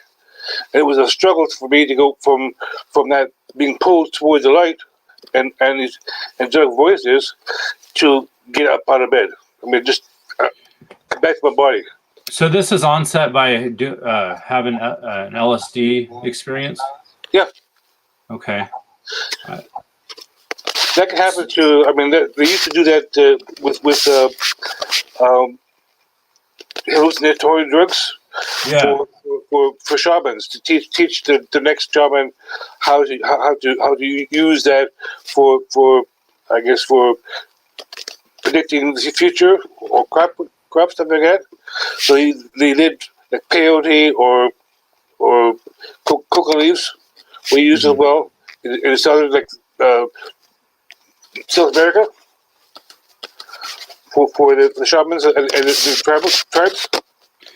Yeah, I actually just had a live stream of where I was talking about DMT or dimethyltryptamine, and I actually had some lady on here that had 8 DMT experiences where she went. I don't know if she like smoked ayahuasca or something. I forget exactly what it was, but she basically she said that there was 2 times out of the 8 experiences that she had that were completely life-changing. Like she said that she met God or the energy source on the last time that she did it, and then the first time she did it, I forget exactly all the details, but I'm fascinated by the hallucinogen type things out there, because it's basically like, it reminds me of like an eject button.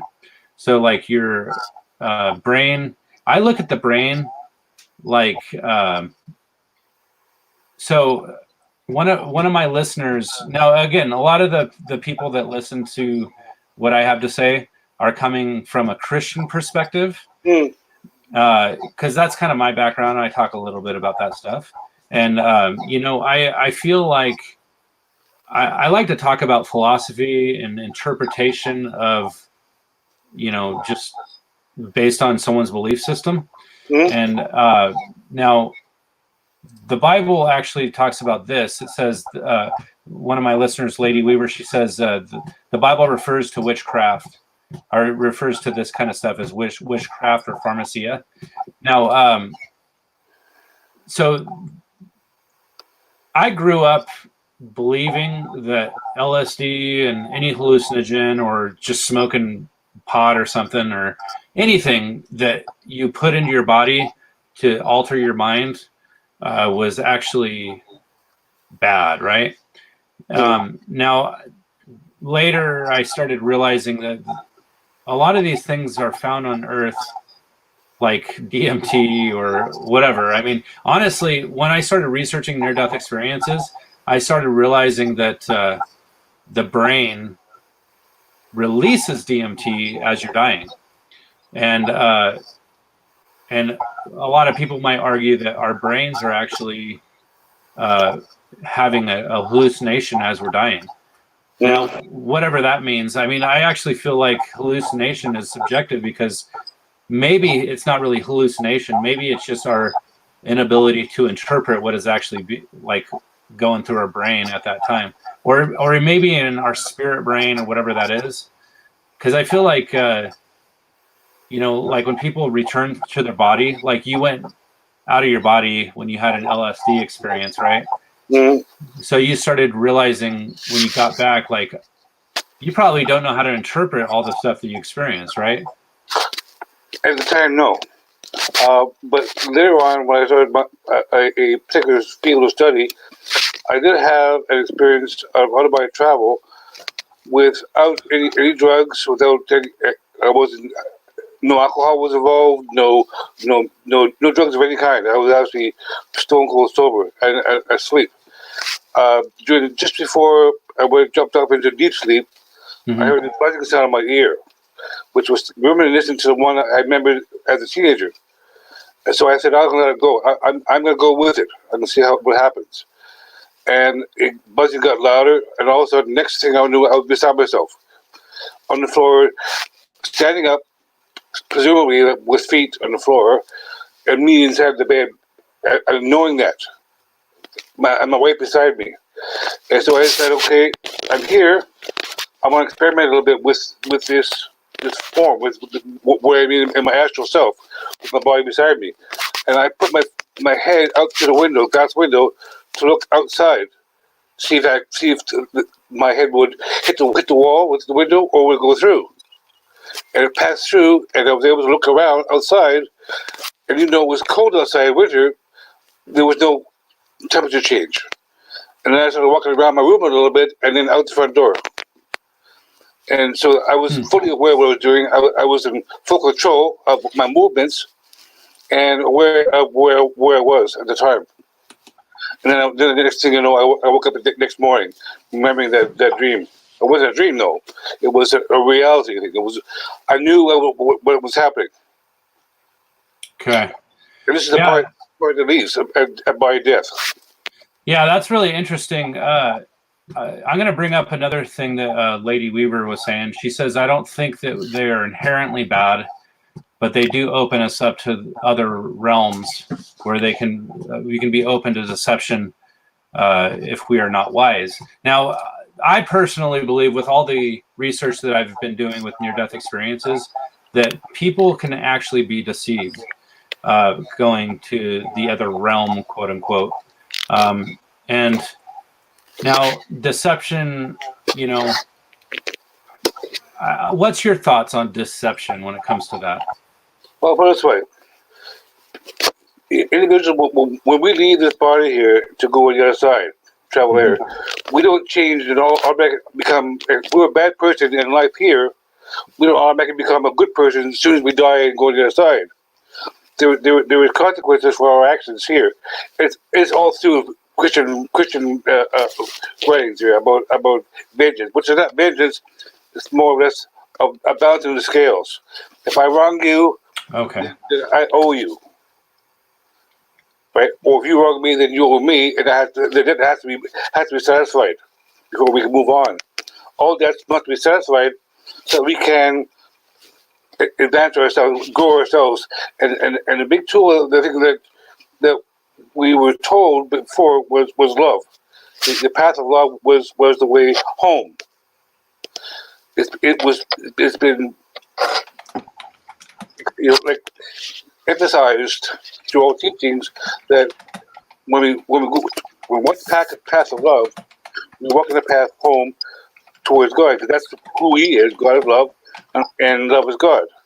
And we are from that love, which our soul, which makes us love as well. We just need to realize that's who we are. Yeah. Not the physical form. Yeah, I'm beginning to think that when we die, this whole thought process. So, like, a lot of near-death experiences, the majority of people that have had near-death experiences would say that they had a life review, and they basically went on to experience their life from other people's perspectives. They can see how much they hurt people. They can see people that were blessed by them, whatever. And, I kind of agree with you about, like somebody that was inherently bad, like in their life, they will experience a hellish experience when they're dying.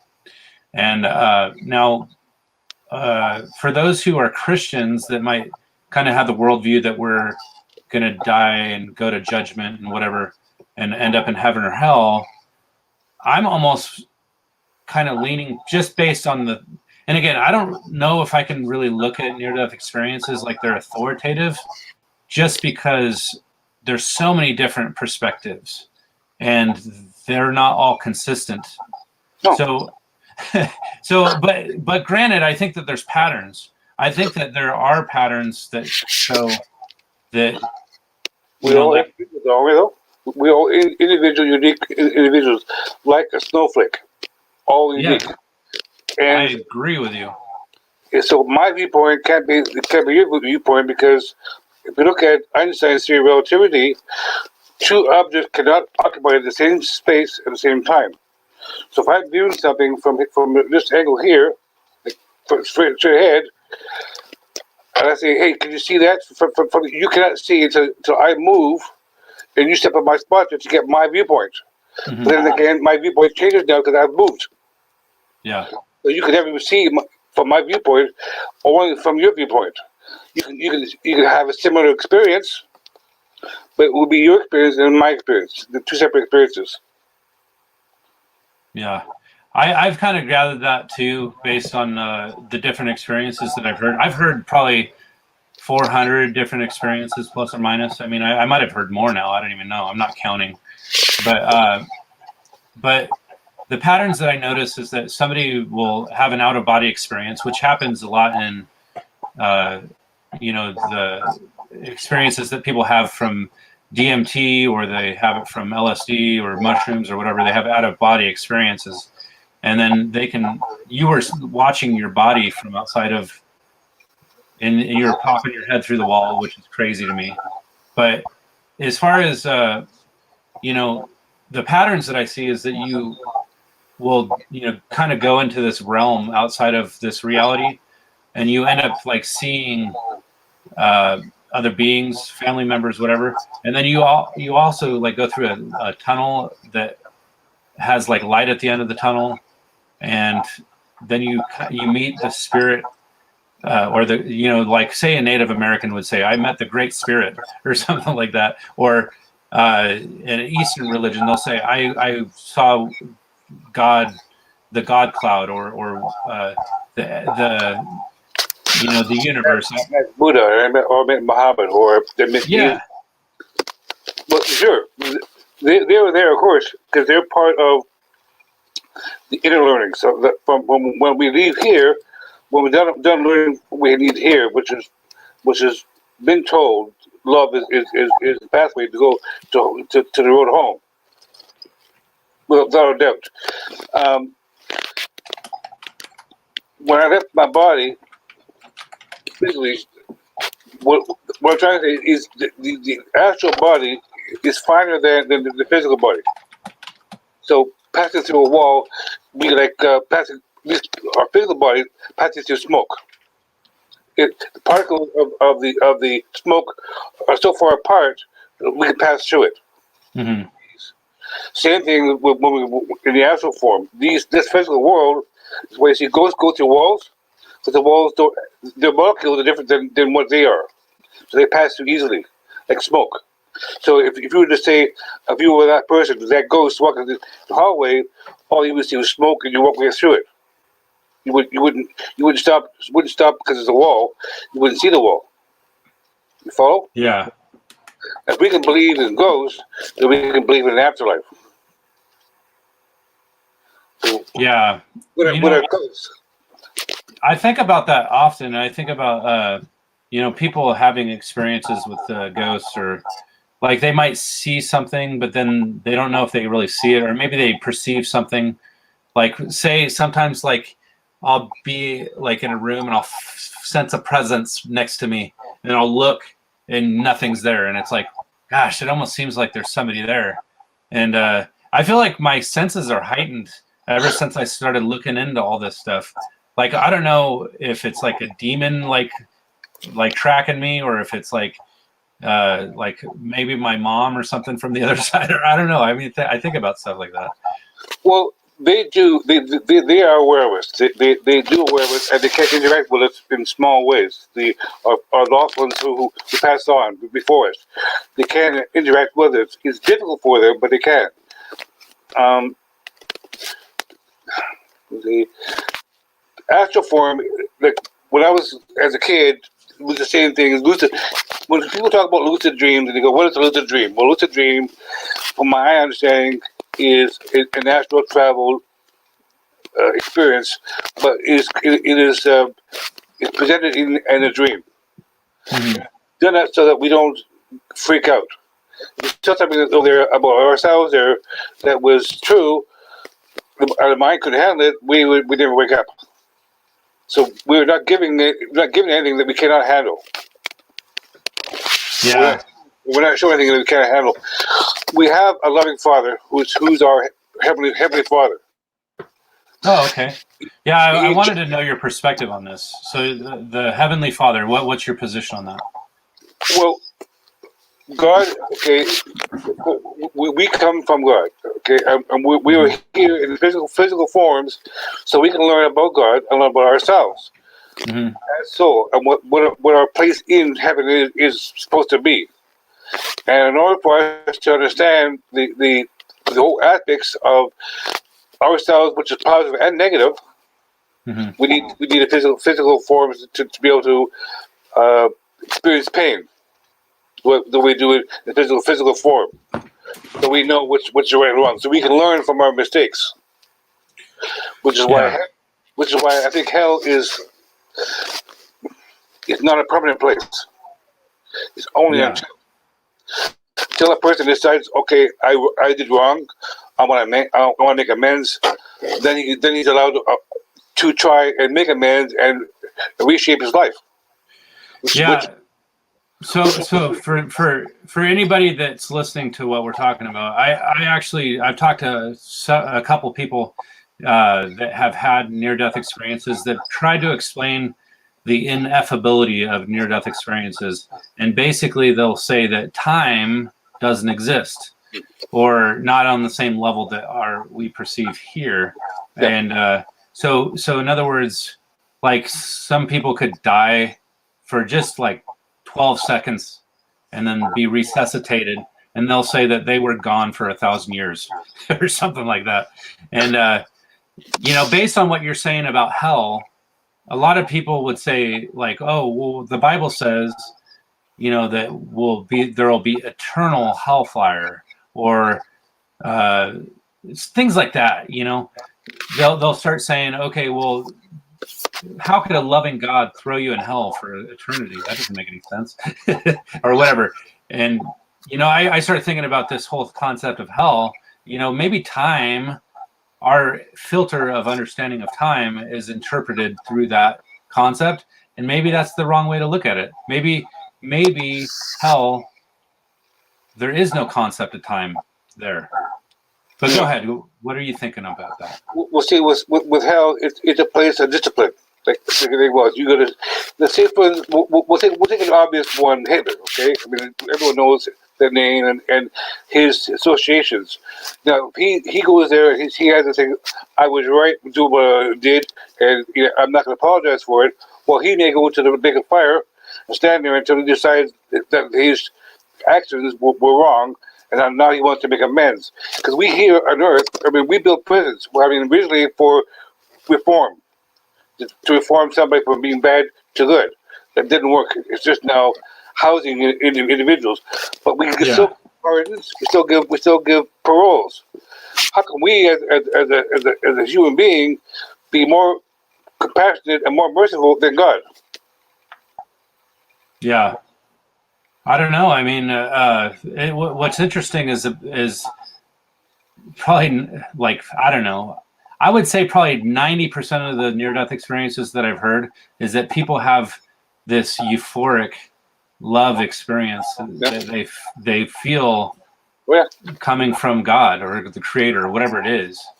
And some people will say, "Oh no, I met my spirit guide and they love me like more than anything ever loved me."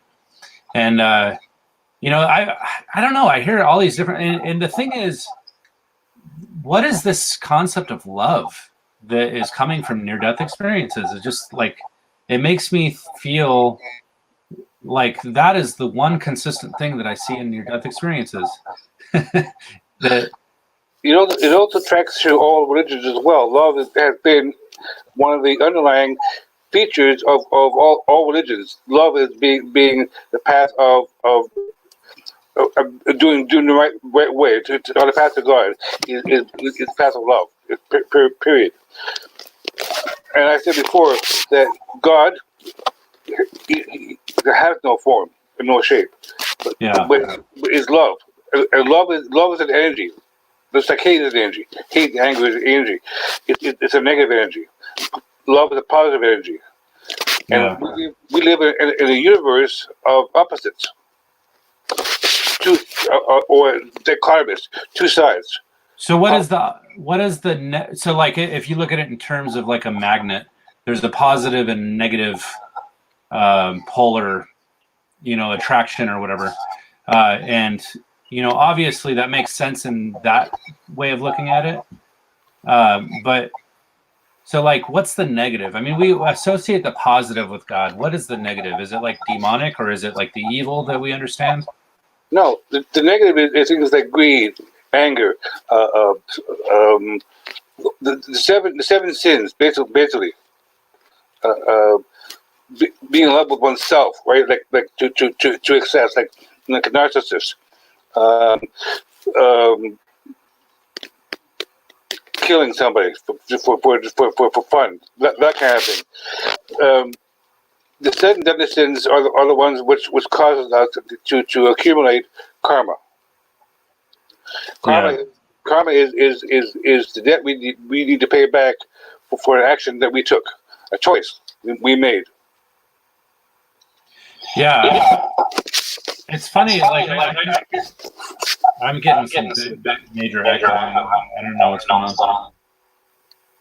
Can you hear an echo? No. Huh.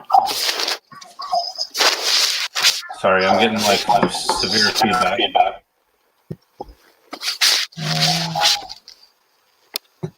So you don't have another window open?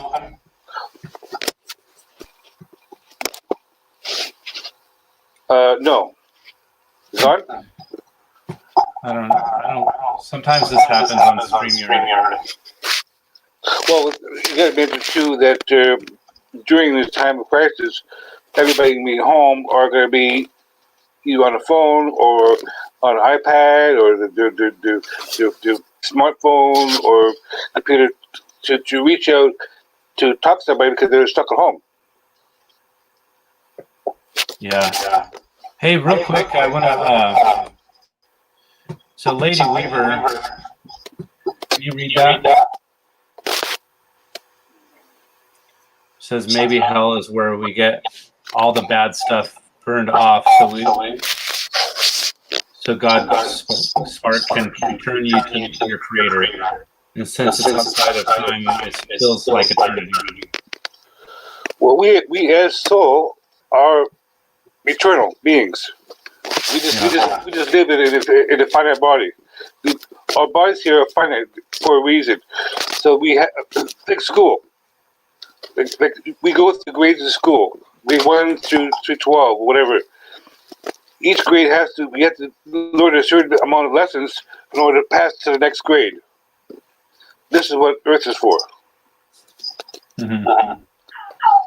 And when we pass pass our lessons, we get now moved to the next level of understanding or enlightenment. Hey, Michael, I'm sorry to, I was saying that my availability of time would be be limited. Yep. Well, I've been, I don't know if you can see this. This is my monitor. Okay. My son is waking up from his nap. I can hear him start screaming. So. Okay. And I'm getting some bad feedback, so I might have to cut this off. So I definitely want to reserve more time where we can talk about this, where our schedules will align better. Yep. So let's keep in touch as far as setting up another time. Sure. So I really appreciate you popping in for a minute, and everybody that's on the live stream, I appreciate you joining in. And my word, I'd say was walk the path of love. That's it. Absolutely, and that's the theme that I've been getting from every near-death experience that I've heard. So, but yeah, I'll have you back on again if that's okay. I just don't. I don't want to cut it off so abruptly and then not revisit. So, so let's make a plan over Facebook, and then we'll go from there. So, okay. All right, Michael. Well, thanks for joining in, and we'll talk to you here pretty soon. Okay. Okay, you betcha. All right, man. We'll talk to you later. Yeah. All right, bye. Bye-bye.